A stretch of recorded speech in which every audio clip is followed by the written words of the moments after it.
दोस्तों शुरू करने से पहले डिस्क्लेमर की वीडियो सिर्फ और सिर्फ एजुकेशनल पर्पस के लिए है, इन्वेस्टमेंट एडवाइस नहीं है। तो वीडियो को देखकर आप सीख सकते हो और इन्फॉर्मेशन को ले सकते हो। बाकी इससे पहले एक वीडियो में आपको दे चुका हूँ, बिल्कुल भी मिस मत करना। मार्केट ने आज डबल ब्रेकडाउन किया है, तो क्या है उसका मतलब और निफ्टी का अगला सपोर्ट कहाँ पे है वो हमने यहाँ पे डिस्कस किया है। साथ में Q4 के कुछ रिजल्ट है, कंपनीज है, टेक्निकली फंडामेंटली हमने कवर की है। आईटी कंपनीज की दोस्तों हालत बहुत ही खराब हो चुकी है एक न्यूज़ की वजह से, जो कि आपके सामने है। एआई नेटिव कंपनीज, यानी जिसमें हम ओपन एआई को रख सकते हैं, एंथ्रोपी को रख सकते हैं, ये जो कंपनीज ना अब एंट्री कर रही है सॉफ्टवेयर सर्विसेज की कैटेगरी के अंदर, जिसके अंदर इंडियन आईटी कंपनीज है। अभी तक दोस्तों न्यूज़ आ रही थी कि इंडियन कंपनीज जो आईटी कंपनीज है वो सपोर्ट करेगी, बट अब तो इसी की कैटेगरी के अंदर एंट्री कर रही है ओपन एआई और एंथ्रोपिक। तो बहुत बड़ा झटका लगेगा इंडियन आउटसोर्सिंग इंडस्ट्रीज को, जो कि $250 बिलियन की है। चेक करते हैं कि क्या सीन है और किस तरह के झटके लग सकते हैं, क्या सिचुएशन है, कौन सा फंड है जो इस सिचुएशन में भी आईटी कंपनीज के ऊपर बुलिश है, दबा के बाइंग कर रहा है, क्यों कर रहा है, सब कुछ एक बार अपन चेक करते हैं। टेक्निकली भी बात करते हैं, स्टॉक्स को भी देख लेते हैं। यहाँ पे दोस्तों आप नोट कर सकते हैं कि ओपन एआई ने अनाउंस किया है एंट्री, जो कि होगी सॉफ्टवेयर सर्विसेज बिजनेस के अंदर, और ये कंसर्न रेज कर रही है कि क्या फ्यूचर होगा अब इंडियन कंपनीज का एआई एरा के अंदर। साथ में आप देख सकते हैं कि कंपनी डिप्लॉयमेंट के ऊपर अभी फोकस कर रही है, मतलब एक ऐसा टूल कंपनी ने बना दिया है ओपन एआई ने, जो आउटसोर्सिंग कंपनीज जो काम करती है, जैसे टीसीएस जो काम करती है, एसएल टेक जो काम करता है, वो काम करेगा वो टूल। और उसकी वजह से आप देख सकते हैं टीसीएस 3-4% के साथ में नीचे था, एचसीएल टेक भी काफ़ी नीचे था, 4-5% लार्ज कैप कंपनीज गिरी है, मिड कैप कंपनीज भी नीचे गई है। अब ओपन एआई ने, जो उसकी एक डिप्लॉयमेंट कंपनी है, उसने जॉइंट वेंचर किया है कुछ कंपनीज के साथ में, जिसमें 19 प्राइवेट इक्विटी कंपनीज हैं, कंसल्टिंग कंपनीज हैं, जिसमें टीपीजे आती है, एडवेंट आता है, बेन आता है, ब्रूकफील्ड एसेट मैनेजमेंट आती है, ये कुछ कंपनीज हैं। अब ये कंपनी क्या काम करेगी? ये कंपनी दोस्तों ओपन एआई का जो टूल है उसको डिप्लॉय करने में ओपन एआई की हेल्प करेगी।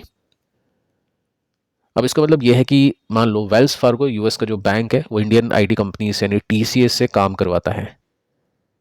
अब वेल्स फार्गो के पास में ये जो टूल है वो डिप्लॉय किया जाएगा, ताकि वेल्स फार्गो को नीड नहीं हो टीसीएस की और ज़्यादा पैसा पे नहीं करना पड़े, और जो यूएस की जो करेंसी है, जो डॉलर है, वो यूएस में ही रहे, जो को ट्रंप बहुत ज़्यादा फोकस करा अभी इसमें यूएस के ऊपर, और उसकी वजह से बाकी जो कंट्रीज उनकी धज्जियाँ उड़ चुकी है।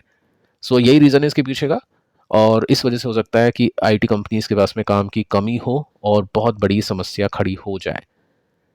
इसके बाद में क्या होगा, जो ट्रेडिशनल आईटी कंपनीज उनका तो कोई रोल ही नहीं होगा, वो खत्म हो जाएगी कंपनीज, ऐसा यहाँ पे माना जा रहा है। ठीक है, दोनों बातें करेंगे कि ये हो सकता है खत्म नहीं हो सकता है खत्म हो जाए। फर्स्ट अपन नेगेटिवली देखते हैं, क्योंकि उसी हिसाब से मार्केट ने आज रिएक्शन दिया है। साथ में मिड कैप कंपनीज के स्टॉक्स भी गिरे हैं, जिसमें कॉफोर्ज है, परसिस्टेंट है, ये कुछ कंपनीज है जो एआई के ऊपर ज़्यादा फोकस रखती है। बट एक चीज़ मैंने आपको कही थी कि परसिस्टेंट कॉफोर्ज के नंबर अच्छा रहेगा, लेकिन टोटल आईटी पैक अगर नीचे जाएगा तो इन कंपनी के स्टॉक्स नहीं बचेंगे, ये भी नीचे जाएंगे। एआई के ऊपर इनका फोकस ज़्यादा है, टीसीएस इन्फोसिस के कंपैरिजन में स्ट्रांग है, हाई ग्रोथ है, बट इतने सक्षम नहीं है कि खुद के दम पे कुछ कर पाए। ये कंपनी ऑब्वियसली सपोर्ट करती है बाकी कंपनीज को।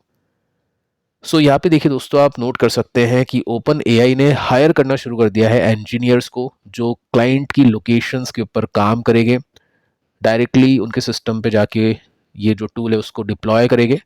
ये सब चीज़ें यहाँ पे शुरू हो चुकी है, जिसकी वजह से क्वेश्चंस आ रहे हैं कि अब क्या रिलेवेंस बचेगा इंडियन आईटी कंपनीज का, जबकि ग्लोबल अनसर्टेनिटीज भी चल रही है। यही एक सोर्स था अपने पास में, जो मेजर सोर्स था डॉलर्स लाने का, यही जो आईटी कंपनीज है डॉलर्स में अर्न कर रही है, और इसी वजह से जो डॉलर्स है इंडिया में आ रहे हैं।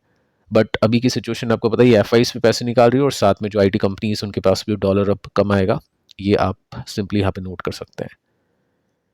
अब देखिए दोस्तों, यहाँ पे मेंशन कर रखा है कि ओपन एआई डिप्लॉयमेंट कंपनी ने क्या किया है, एक कंपनी जिसका नाम है टुमारो, इसको एक्वायर किया था। ठीक है, अब ये कंपनी क्या करती है, ये कंपनी बेसिकली 150 एक्सपीरियंस्ड जो इंजीनियर्स हैं उनको हायर कर चुकी है, जो डिप्लॉय करेंगे इनके टूल को, इनकी सर्विसेज को। ये मतलब ऐसा नहीं कि जस्ट बातें हुई है, बातों के साथ में एक्शंस भी यहाँ पे लिए जा रहे हैं, जो कि बहुत दिक्कत भरे हैं, क्योंकि एआई कंपनीज का आपको बताइए, जब भी कोई टूल आता है तो एकदम से काफ़ी सारी इंडस्ट्री या जो भी उस इंडस्ट्री के आसपास है वो इररिलेवेंट हो जाती है, वो ख़त्म सी हो जाती है। ये बात है। साथ में आप ये भी देख सकते हैं, एक हफ्ते पहले एंथ्रोपिक ने भी इस तरह से जॉइंट वेंचर किया था कुछ पी जाइंट के ऊपर, प्राइवेट इक्विटीज के साथ में ब्लैकस्टोन है, हेलमैन है, ये कुछ कंपनीज है, गोल्डमैन है। ये कंपनीज क्या करेगी, इनको एक तो फंड करेगी, साथ में इनकी हेल्प करेगी कि कैसे बैंकिंग सिस्टम के अंदर ये जो टूल्स है वो डिप्लॉय किया जाए। सो इंडियन आईटी कंपनीज के ऊपर डेफिनेटली बहुत बड़ी तकलीफ है, बहुत बड़ी दिक्कत है। ओपन एआई, एंथ्रोपिक, ये जो कंपनीज है डायरेक्टली अप्रोच करेगी क्लाइंट्स को, पार्टनरशिप करेगी, क्योंकि मैक्सिमम यूएस की कंपनी है और ये भी यूएस की कंपनी है। और जो साथ देगी वह एसेंचर देगा, इन्फोसिस देगा, ये मेंशन कर रखा है, इनको कुछ मिलेगा नहीं, चवन्नी हाथ आएगी दोनों कंपनीज के हाथ में। और फियर ये दोस्तों ये है कि जो बड़े बैंक्स हैं, जो मैन्युफैक्चरिंग कंपनीज है, जो रिटेल क्लाइंट्स हैं, जैसे वेल्स फार्गो है, बैंक ऑफ अमेरिका है, या फिर वॉलमार्ट है, कोस्टको है, ये अब आउटसोर्स करेंगे एआई कंपनी से, आईटी सर्विसेज फर्म से ये नहीं करेंगे। ऑब्वियस इनके पास में एक अच्छा ऑप्शन मिलेगा, सस्ता ऑप्शन मिलेगा, तो ये सब प्रॉब्लम यहाँ पे आएगी। अब देखिए दोस्तों, ओपन एआई वर्सेस हम इंडियन आईटी कंपनीज को कवर करें या कंपेयर करें, तो आप देख सकते हैं ओपन एआई अकेली इतनी बड़ी है जितनी टोटल इंडियन जो आईटी इंडस्ट्री है, आप यहाँ पे देख सकते हैं उसका साइज है। और इसके साथ में दोनों कंपनीज को ऐड कर दें, ओपन एआई और एंथ्रोपिक दोनों को ऐड कर दे, तो इंडियन कंपनीज कहीं दिखती भी नहीं है। सो ये पावर है एआई कंपनीज में, और इस वजह से जो इन्वेस्टर्स अभी यूएस मार्केट में इन्वेस्टिंग कर रहे हैं, क्योंकि ऑब्वियस है यहाँ पे मैंने आपको बताया था कि इंडियन आईटी कंपनीज के पास में अब कुछ रहा नहीं है। तो अगर टेक कंपनीज में एलोकेशन इन्वेस्टर देता है 10 रुपये अपने पोर्टफोलियो में, 20 रुपीज़, तो वो देगा नेस्डेक में। तो उस वजह से नेस्डेक अभी काफ़ी सही था उस प्राइस पर, बट अभी के समय काफ़ी आगे भी निकल चुका है और प्लस मिल भी नहीं रहा है। अब देखिए दोस्तों, एक इन्वेस्टर है, एक फंड मैनेजर है, पराग पारिक एसेट मैनेजमेंट के, ठीक है, राजीव ठक्कर इनका नाम है, और ये रिसेंटली काफ़ी बुलिश हुए हैं आईटी कंपनीज के ऊपर। आप देख सकते हैं इनके इंटरव्यूज पे अगर आप सुनोगे तो उसके अंदर भी काफ़ी बुलिश कमेंट्री आपको सुनने को मिलेगी। साथ में यहाँ पे आप देख सकते हैं काफ़ी बुलिश हुए हैं आईटी स्टॉक्स को लेकर। और मई 2026 यानी अभी तक आईटी कंपनीज में पराग पारिक फ्लेक्सी कैप ने काफ़ी अग्रेसिवली डिप्लॉय किया है कैश रिजर्व, जो कि पहले 25% थी, उसके बाद में 15% हो चुकी है। सो काफ़ी ज़्यादा कैश डिप्लॉय किया है लार्ज कैप आईटी कंपनीज में। साथ में दोस्तों, अगर आप यहाँ पे देखो मेंशन नहीं है, लेकिन अगर आप इनके इंटरव्यू सुनोगे तो ये भी कहा है कि हो सकता है मैं गलत जाऊँ, हो सकता है मैं सही जाऊँ, ये वैल्यू ट्रैप भी हो सकता है, लेकिन वो पता चलेगा 2 साल बाद, और 2 साल बाद अगर मुझको लगता है कि वैल्यू ट्रैप है तो मैं निकलूंगा, ठीक है। सो इनके पास में एक ऑप्शन होता है कि इमोशनली ये स्टक नहीं होते किसी कंपनी में, निकल भी जाते हैं, ऐसी कोई बड़ी बात नहीं, लॉसेज हो गए ऑब्वियस है, वो बुक करके निकलेंगे, आगे बढ़ेंगे। सो व्यूज़ क्या है, कॉन्टेरियन व्यू है आईटी कंपनीज के ऊपर कि वैल्यूएशन भी बहुत सस्ती है, बहुत ज़्यादा फियर है, तो उस वजह से सस्ती कंपनीज अवेलेबल हो जाती है। साथ में देखिए दोस्तों, मेंशन कर रखा है कि ओवर रिएक्ट इन्वेस्टर्स ने किया है शॉर्ट टर्म क्वार्टरली डेटा या न्यूज़ को देखकर। अब ये न्यूज़ है या फिर एक्चुअली इंपैक्ट होगा वो तो वक्त बताएगा अगले कुछ क्वार्टर में। आपको क्या लगता है दोस्तों, कैसा इंपैक्ट इसमें हो सकता है, वो आप नीचे कमेंट कर सकते हैं। साथ में देखिए दोस्तों, ये जो फंड मैनेजर है ये यूएस स्टॉक इन्वेस्टिंग के ऊपर भी बहुत ज़्यादा फोकस करते हैं और लोगों को सलाह देते हैं कि 20 से लेकर 25% आपके पोर्टफोलियो के अंदर यूएस स्टॉक्स होने चाहिए, जिसमें टेक कंपनीज होनी चाहिए और नॉन टेक कंपनीज होनी चाहिए। अब ये इन्वेस्ट नहीं कर पा रहे हैं क्योंकि रेगुलेटरी लिमिट्स रेस्ट्रिक्ट कर चुकी है इनको। $7 बिलियन की इंडस्ट्री लिमिट आरबीआई ने लगा दी है ताकि अपना इन्वेस्टमेंट यूएस में नहीं जाए, और इस वजह से होल्ड एंड वेट स्ट्रैटेजी अपना रहे हैं कि हो सकता है आगे चल के सरकार ये लिमिट को एक्सटेंड करे, जो कि होगा नहीं फिलहाल, क्योंकि रुपीस जिस तरह से गिर रहा है सरकार ये नहीं करेगी। सरकार ने गोल्ड खरीदने तक के लिए मना कर दिया, तो ऑब्वियस यहाँ पे लिमिट हटेगी नहीं। तो इस वजह से जो इनकी होल्डिंग पहले यूएस कंपनीज की 29% तक हो जाती थी, 30% यूएस स्टॉक्स होते थे, वो घट के 15% हुए, अब वो घट के 11% हो चुके हैं। अब वो एक दिन जीरो भी हो जाएगा, तो वो चीज़ आपको समझनी है कि अगर आप यूएस जीरो तो मतलब नेग्लिजिबल, बहुत ही ना के बराबर हो जाएगा, क्योंकि ये यूएस स्टॉक्स में इन्वेस्ट कर नहीं पा रहे, इंडियन स्टॉक्स में इन्वेस्ट करें तो उनका वेटेज बढ़ेगा, तो यूएस का वेटेज ऑटोमेटिकली डाउन होगा। सो अगर आप यूएस मार्केट में इन्वेस्टिंग करने के लिए इस फंड को खरीद रहे हो या खरीदना चाहते थे या चाह रहे हो, तो वो गलत है, क्योंकि यहाँ पे ऐसा कुछ अभी बचा नहीं है।